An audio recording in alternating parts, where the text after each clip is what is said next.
নমস্কার, আমি অরিন্দ Sharma BTV report থেকে বলছি। প্রিয় দর্শক, সমগ্র শিক্ষার অন্তর্গত সমস্ত শিক্ষাকর্মী শিক্ষক প্রত্যেকের উদ্দেশ্যে এই গুরুত্বপূর্ণ প্রতিবেদনটি। দর্শক, নবান্ন হোক, বিকাশ ভবন হোক, সেগুলোকে মাঝে মাঝে অভিযান হয়। তাদের সামনে আবেদন নিবেদনের একটা আন্দোলন সংগঠিত হয়। কারা করে? এই হতভাগ্য পড় খাওয়া শিক্ষকরা। না, শিক্ষা দপ্তরের অন্তর্গত স্থায়ী শিক্ষকদের কথা নয়। তাদের আবেদন, তাদের আন্দোলন, তাদের দাবি স্বতন্ত্র, যেমন ডিএ, সেটা অন্য জিনিস। কিন্তু সামান্য জীবন ধারণের ন্যূনতম রসদ যোগানোর জন্য যে সামান্য বেতন বৃদ্ধি, সে বেতন বৃদ্ধির জন্য এই তথাকথিত এসএসকে, এমএসকে, মাদ্রাসা পৌরসভা বা শিক্ষাকর্মী যারা আছে, একাডেমিক সুপারভাইজার এবং সর্বোপরি পার্শ্ব শিক্ষকরা দীর্ঘদিন ধরে বিভিন্ন দাবি আদায়ের জন্য আন্দোলন নিবেদন করেই আসছেন, কিন্তু কোনো আবেদন নিবেদন কিছুই পূরণ হয়নি। সামান্য একটু একটু যা হয়েছে সেগুলো নাম কেউ আসতে, সেগুলো এমন কিছু গ্রহণযোগ্য দাবি পূরণ নয়। মেন মেন মেন দাবি যেটা ছিল, তাদের স্থায়ীকরণ বা স্থায়ী বেতন কাঠামো বা স্ল্যাব, কোনোটাই কিছুই হয়নি।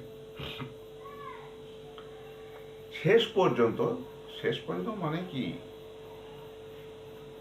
চাকরি জীবনের শেষ প্রান্তে শেষ পর্যন্ত এসে সামান্য বেতন বৃদ্ধির জন্য তারা উদ্গ্রীব হয়ে উঠেছে।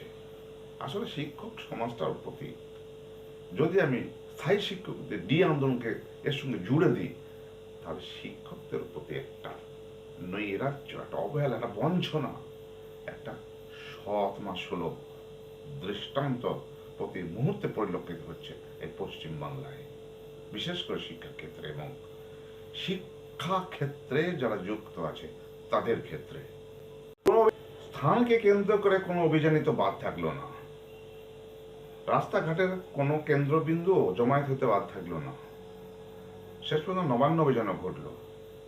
এবার শোনা যাচ্ছে, সংবাদ সূত্রে বোঝা যাচ্ছে যেটা, এবার নেতৃত্বরা, বিভিন্ন সংগঠনের নেতৃত্ব ঠিক একইভাবে যেভাবে বিকাশ ভবন অভিযান হয়েছে, নবান্ন অভিযান হয়েছে, এবার দিদিমণির বাসস্থল কালীঘাট অভিযানে নাকি ব্যস্ত হবেন। লাভ কি হবে? যে অভিনয়, যে কেন্দ্র, যে স্থানকে কেন্দ্র করে যে অভিযানে হোক না কেন, নির্দিষ্ট লক্ষ্যে কখনোই পৌঁছানো সম্ভব নয়। নবান্ন পৌঁছানো সম্ভব হয়নি। দিদির পোষা, কি বলবো, যারা পৌঁছানোটাকে অসম্ভব করার জন্য নিযুক্ত আছেন, তারা মাঝ রাস্তায় ঠিক ঠিক জায়গায় আপনাদেরকে বসিয়ে দেবে, আন্দোলনকে কি বলবো, আন্দোলনকে দমিয়ে দেবে।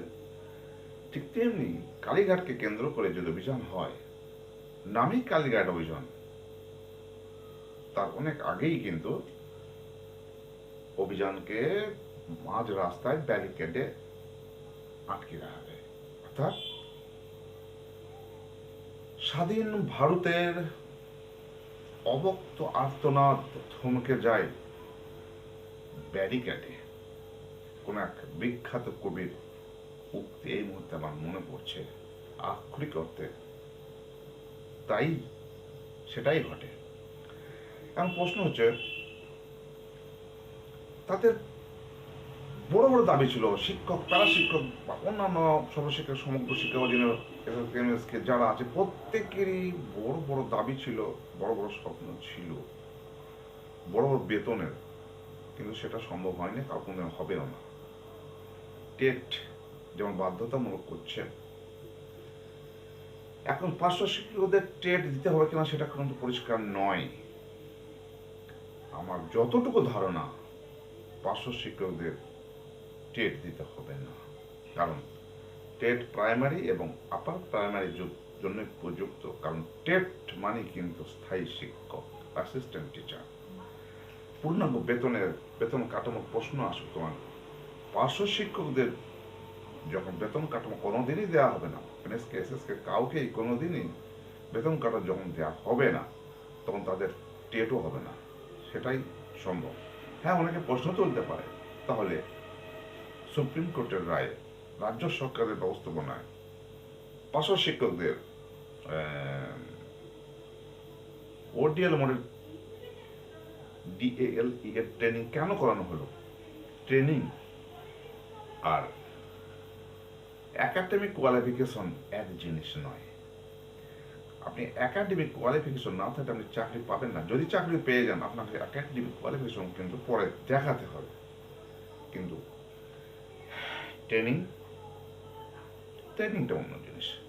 কারণ আপনি চাকরি পাওয়ার পর আপনি কতটা দক্ষ, আপনি দক্ষতা অর্জন করে কিভাবে ছাত্রদের ক্লাসে সেটা প্রয়োগ করবেন, সেটা একটা খতিয়ান।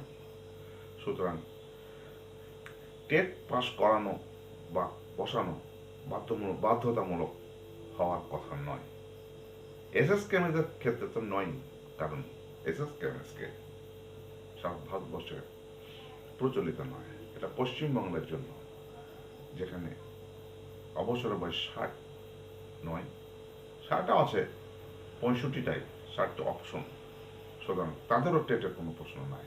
অর্থাৎ টেট ভীতি এই মুহূর্তে নাই। কিন্তু শিক্ষকদের প্রথমে যেটা বলেছিলাম, শিক্ষকদের উপর আক্রমণ, বঞ্চনা, সে বিভিন্ন ক্ষেত্রে, শিক্ষাক্ষেত্রে, কর্মক্ষেত্রে, তাদের জীবন ধারণের সামান্য রসদ যোগানোর ক্ষেত্রে, এমনকি তাদের কর্মক্ষেত্র, শিক্ষাক্ষেত্র বাইরেও তাতে শিক্ষকদের একটা কর্মক্ষেত্র থাকে বিভিন্ন জায়গায়, যেমন ভোটের ডিউটি, এই ধরনের অনেক ধরনের ডিউটি, বিশেষ করে ভোটকে কেন্দ্র করে বর্তমানে শিক্ষকদের, তার সঙ্গে পার্শ্ব শিক্ষকরা যুক্ত আছেন, যারা বিওলোর কাজ করছেন, তাদের আবার নতুন করে এই কর্মক্ষেত্র তাদের স্বাধীনভাবে কাজ করতে দেওয়া হচ্ছে না। বিভিন্ন হুমকির মধ্যে পড়তে হচ্ছে। এসআইআর কে কেন্দ্র করে ম্যাপিং এর কাজে 2002 সালে 2025 সালে ম্যাপিং কাজ বিওলো হিসেবে যেসব পার্শ্ব শিক্ষক এবং শিক্ষকগণ করছেন, তাদেরকে রীতিমতো হুমকি দেওয়া হচ্ছে, ভয় দেখানো হচ্ছে। রাজ্যের মন্ত্রীরা পর্যন্ত প্রকাশ্যে হুমকি দিচ্ছেন। পরিবহন মন্ত্রী স্নেহাশিস চক্রবর্তী হোক বা শেষ মন্ত্রী মানস ভূঁইয়া হোক, এমনকি সাংসদ পার্থ ভৌমিক, প্রত্যেকের মুখে, প্রত্যেকের কণ্ঠে যেন একটা হুমকি সুর, এটা তো উদ্দীপ্ত করা হচ্ছে। তাদের বক্তব্য কি? তাদের বক্তব্য হচ্ছে বৈধ ভোটার যদি বাদ যায়, তাহলে সুকান্ত মজুমদার মতো বিরোধীরা ঘরে থাকতে দেওয়া হবে না। বৈধ ভোটার কি বাদ যায় নাকি? বৈধ ভোটারকে বাদ একজন বিএলও হিসাবে, একজন পার্শ্ব শিক্ষকই হোক, একজন স্থায়ী শিক্ষকই হোক, বৈধ ভোটারকে বাদ দিতে যাবেন কোন দুঃখে? কারণ বৈধ ভোটারের যদি বৈধ কাগজ থাকে, সে কাগজ যদি সাবমিট করে, তাহলে কিসের অবৈধ হয়ে গেল? সে তো বৈধই থেকে গেল। সুতরাং কোনো বিএলও কখনোই তার পরিচিত জগতে, তার নির্দিষ্ট সীমার ভেতরে, তার আত্মীয় পরিজন, বন্ধু বান্ধব, এই নিয়ে তার বুথ, সেই বুথ লেভেল অফিসার সে বা তিনি তার পরিচিত জগতের লোককে কখনোই বাদ দেবেন না, তার যদি বৈধ কাগজ থাকে, বৈধ ডকুমেন্ট থাকে। সুতরাং যে বাদ যাবে জানতে সে অবশ্যই অবৈধ, তার নির্দিষ্ট গ্রহণযোগ্য ডকুমেন্ট নেই। সুতরাং যেভাবে হোক এইভাবে হুমকি দেয়া, মানসিক নির্যাতন করা, এটা শিক্ষকদের উপরে প্রযুক্ত হচ্ছে। সুতরাং শিক্ষক যাবে কোন দেখে? এই কাজ শিক্ষকদের দিয়ে কেন করানো হবে? আছে তো আরো অনেক বেকার আছে, বেকারদেরকে দিয়ে করানো তো যেত। অবশ্য সেটা রাজ্য সরকার দায় নয়, সেটা কেন্দ্র সরকারের ব্যাপার, তার যা ভালো হচ্ছে করছে। কিন্তু তার দায়, সমস্ত দায়, চারিদিক দিয়ে দায়, মানসিক দিক দিয়ে আর্থিক দিক দিয়ে শিক্ষকরা আজ তাই প্রচণ্ড জর্জরিত, মর্মাহত এবং শেষে আতঙ্কিত, দুশ্চিন্তাগ্রস্ত। এরা যাবে কোন দিকে? সুতরাং শিক্ষকদের বেঁচে থাকা এখন একটা দায় হয়েছে, জানো। অন্তত পক্ষে সে দায়ে এতটুকু শান্তির প্রলেপ হয়তো দিতে পারত এই রাজ্য সরকার। এতদিন যে আন্দোলন, বেতন বৃদ্ধির আন্দোলন, সে আন্দোলনটাকে যদি তারা একটু মান্যতা দিত, একটা গ্রহণযোগ্যতা দিত, এক কথায় বেতনটা যদি একটু বাড়িয়ে দিত, মোটামুটি সব দিক দিয়ে সমান্তরাল একটা শান্তি, একটা প্রশান্তি বজায় থাকতো।